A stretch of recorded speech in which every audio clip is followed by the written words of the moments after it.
Ito ang kalipunan ng mga pinakamalalaki at pinaka-importanteng balitang dapat yung malaman. Ako po si Ted Filon. Ako naman po si Zarina Guevara. Abay, kanselado na ang passport daw ni dating Congressman Sal Dicon na dawit nga sa anomalya sa flood control projects.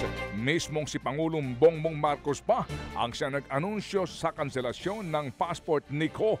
Kaya kanyang inaatasan ang Foreign Affairs Department at maging ang PNP na makipag-ugnayan sa iba't ibang mga embahada para daw matuntun na ang sinasabing puganteng si Ko.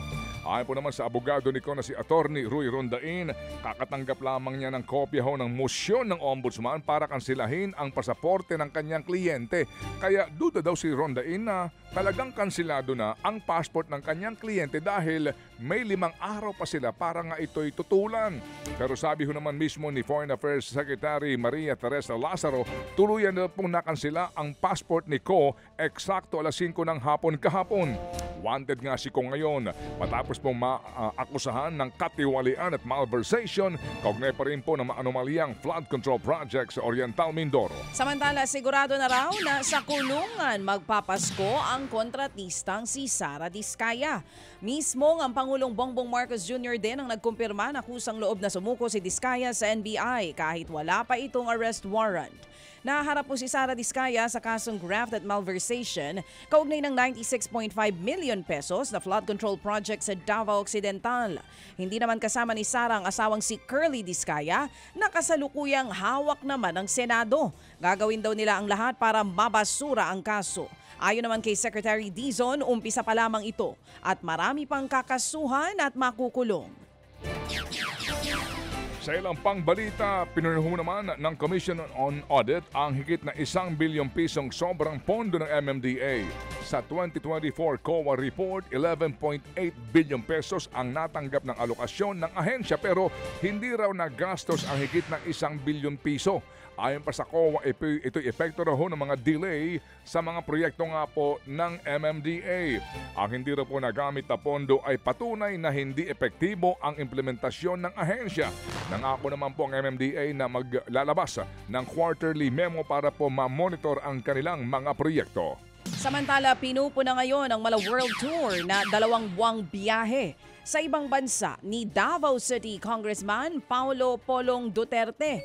Base po sa hiling niyang travel clearance kay House Speaker Bogie D, lumalabas na balak niyang bumisita sa 17 lugar sa iba't ibang mga bansa.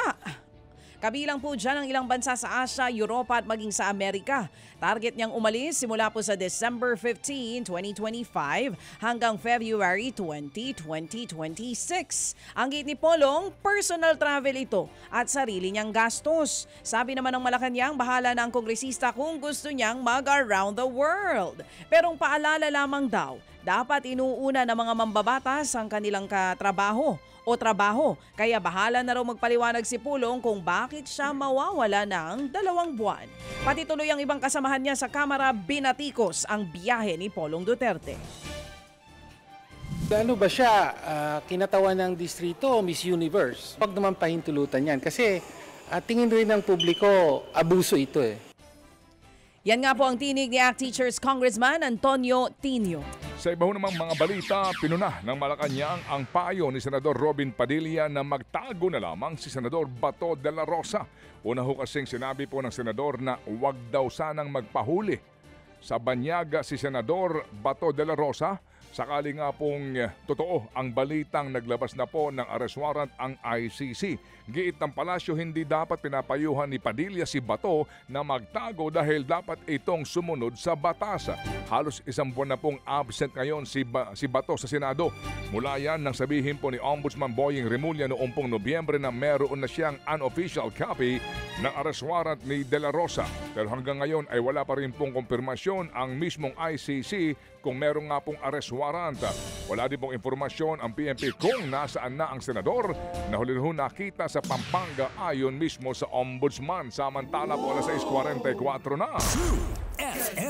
Mga kapatid, brothers and sisters, saan ka pa? Dito na tayo sa totoo.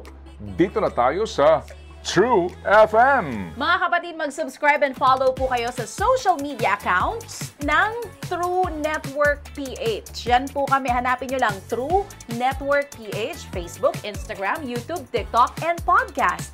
Mapa Apple or Spotify man yan, mahahanap nyo kami. Lahat ng mga napapanood at napapakinggan nyo po sa programa, nasa social media accounts namin yan. So, paano mga kapatid? See you sa social media!